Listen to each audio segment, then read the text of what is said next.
Polaris by H.P. Lovecraft. Into the north window of my chamber glows the pole star with uncanny light. All through the long hellish hours of blackness it shines there.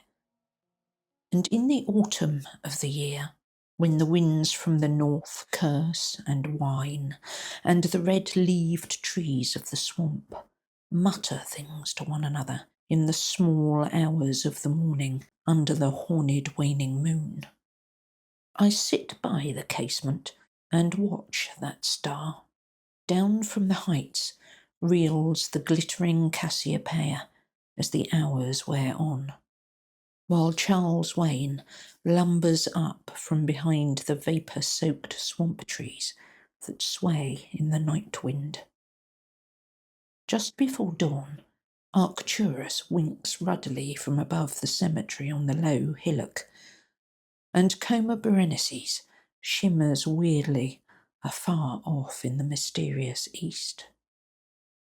But still, the pole star leers down from the same place in the black vault, winking hideously like an insane watching eye, which strives to convey some strange message, yet recalls nothing save that it once had a message to convey.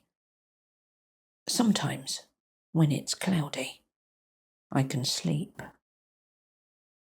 Well do I remember the night of the great aurora, when over the swamp played the shocking coruscations of the demon light. After the beams came clouds, and then I slept. And it was under the horned waning moon that I saw the city for the first time. Still and somnolent did it lie, on a strange plateau in a hollow betwixt strange peaks. Of ghastly marble were its walls and its towers, its columns, domes, and pavements. In the marble streets were marble pillars, the upper parts of which were carven into the images of grave, bearded men. The air was warm and stirred not, and overhead, scarce 10 degrees from the zenith, glowed that watching pole star. Long did I gaze on the city, but the day came not. When the red Aldebaran, which blinked low in the sky but never set, had crawled a quarter of the way around the horizon, I saw light and motion in the houses and the streets. Forms strangely robed, but at once noble and familiar, walked abroad. And under the horned waning moon, men talked wisdom in a tongue which I understood, though it was unlike any language I had ever known. And when the red Aldebaran had crawled more than halfway round the horizon, there were again darkness and silence. When I awaked, I was not as I had been. Upon my memory was graven the vision of the city, and within my soul had risen another and vaguer recollection, of whose nature I was not then certain. Thereafter, on the cloudy nights when I could sleep, I saw the city often, sometimes under that horned waning moon, and sometimes under the hot yellow rays of a sun which did not set, but which wheeled low around the horizon, and on the clear nights the pole star leered as never before. Gradually, I came to wonder what might be my place in that city on the strange plateau betwixt strange peaks. At first content to view the scene as an all-observant, uncorporeal presence, I now desired to define my relation to it, and to speak my mind amongst the grave men who conversed each day in the public squares.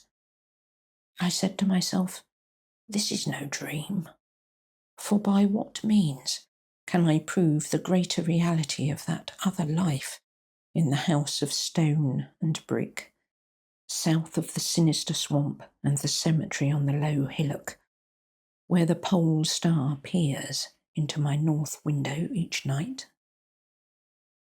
One night, as I listened to the discourse in the large square containing many statues, I felt a change, and perceived that I had at last a bodily form. Nor was I a stranger in the streets of Olthi, which lies on the plateau of Sarkis, betwixt the peaks Norton and Kadifanek. It was my friend Alos who spoke, and his speech was one that pleased my soul, for it was the speech of a true man and patriot. That night had the news come of Dacos' fall, and the advance of the Inutos, squat, hellish yellow fiends, who 5 years ago had appeared out of the unknown west to ravage the confines of our kingdom, and finally to besiege our towns. Having taken the fortified places at the foot of the mountains, their way now lay open to the plateau, unless every citizen could resist with the strength of 10 men. For the squat creatures were mighty in the arts of war, and knew not the scruples of honour which held back our tall, grey-eyed men of Lomar from ruthless conquest. Alos, my friend, was commander of all the forces on the plateau, and in him lay the last hope of our country. On this occasion he spoke of the perils to be faced, and exhorted the men of Olthi, bravest of the Lemurians, to sustain the traditions of their ancestors, who, when forced to move southward from Zobna before the advance of the great ice sheet, even as our descendants must some day flee from the land of Lomar, valiantly and victoriously swept aside the hairy, long-armed cannibal Nofkas that stood in their way. To me, Alos denied a warrior's part, for I was feeble and given to strange faintings when subjected to stress and hardships. But my eyes were the keenest in the city, despite the long hours I gave each day to the study of the narcotic manuscripts and the wisdom of the Zebnarian fathers. So my friend, desiring not to doom me to inaction, rewarded me with that duty which was second to nothing in importance.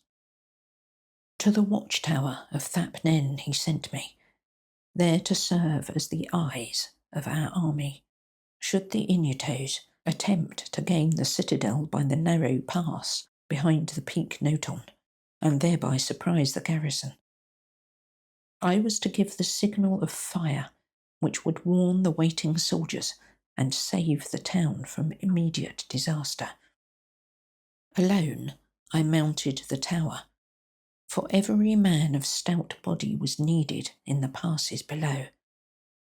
My brain was sore dazed with excitement and fatigue, for I had not slept in many days, yet my purpose was firm, for I loved my native land of Lomar, and the marble city of Olthi that lies between the peaks of Noton and Kadifanek.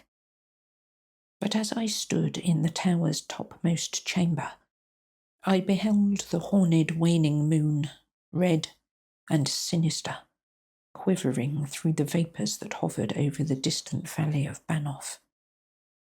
And through an opening in the roof glittered the pale pole star, fluttering as if alive and leering like a fiend and tempter. Methought its spirit whispered evil counsel, soothing me to a treacherous somnolence with a damnable rhythmical promise which is repeated over and over. Slumber, watcher, till the spheres 26,000 years have revolved, and I return to the spot where now I burn. Other stars anon shall rise to the axis of the skies, stars that soothe and stars that bless with a sweet forgetfulness. Only when my round is o'er shall the past disturb thy door. Vainly did I struggle with my drowsiness, seeking to connect these strange words with some lore of the skies which I had learnt from the narcotic manuscripts. My head, heavy and reeling, drooped to my breast, and when next I looked up, it was in a dream, with the pole star grinning at me through a window from over the horrible swaying trees of a dream swamp. And I am still dreaming. In my shame and despair, I sometimes scream frantically, begging the dream creatures around me to waken me ere the Inutos steal up the pass behind the peak Noton and take the citadel by surprise. But these creatures are demons, for they laugh at me and tell me I am not dreaming. They mock me whilst I sleep, and whilst the squat yellow foe may be creeping silently upon us. I have failed in my duty and betrayed the marble city of Olthi.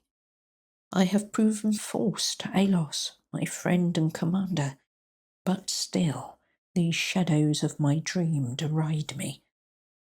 They say there is no land of Lomar, save in my nocturnal imaginings, that in those realms where the pole star shines high and red Aldebaran crawls low around the horizon, there has been naught save ice and snow for thousands of years, and never a man save squat yellow creatures, blighted by the cold, whom they call Eskimo.